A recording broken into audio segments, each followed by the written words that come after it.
మీరు ఇచ్చినటువంటి హామీల సంగతి ఏంది? మీరు 34 హామీలు ఇచ్చిళ్ళు, ఆ హామీలను ఎప్పుడు అమలు పరుస్తారు అంటే రేవంత్ రెడ్డి గారు గజనీలాగా ప్రవర్తిస్తున్నాడు. తనకేం తెలియదన్నట్టు, అసలు ఆ హామీలు ఆయన ఇయ్యనట్టు ఈరోజు వివరిస్తూ ఉన్నారు. ఆ గజనీ సినిమాలో సూర్య తనకు గుర్తుండడానికి ఆ అంశాలు చెయ్యి మీద పచ్చబొట్టు పొడుచుకునేది.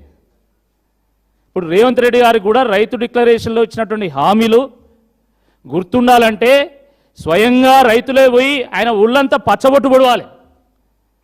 రైతు బంధు 15,000, బోనస్ 500, ఈ రకంగా ఇచ్చినటువంటి 34 హామీలు ఏవైతున్నాయో రేవంత్ రెడ్డి ఒళ్ళంతా పచ్చబొట్టు పొడిస్తే తప్ప ఆయన గుర్తుండేటట్టు లేదు. సిగ్గుండాలి రేవంత్ రెడ్డి గారికి. నువ్వు రైతు బిడ్డవని ఓట్లు వేస్తే ఈరోజు ఆ రైతు బిడ్డలను ఈరోజు ఆత్మహత్యల పాలు చేస్తున్నావు. చాలా దుర్మార్గం. ఒకనాడు తెలంగాణ ఎట్లా ఉండే?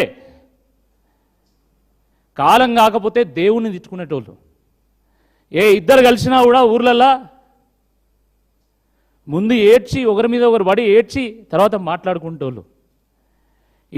ఇద్దరు అక్కచెల్లెళ్ళు ఉంటే ఇద్దరు అక్కచెల్లెళ్ళు వేరు వేరు ఊరికిస్తే ఆ అక్కచెల్లెళ్ళు ఫంక్షన్లలో కలిసినప్పుడు ఒకరి మీద ఒకరు పడి కష్టాలు వలబోసుకొని దాని తర్వాత మంచి చెడు మాట్లాడుకుంటోళ్ళు.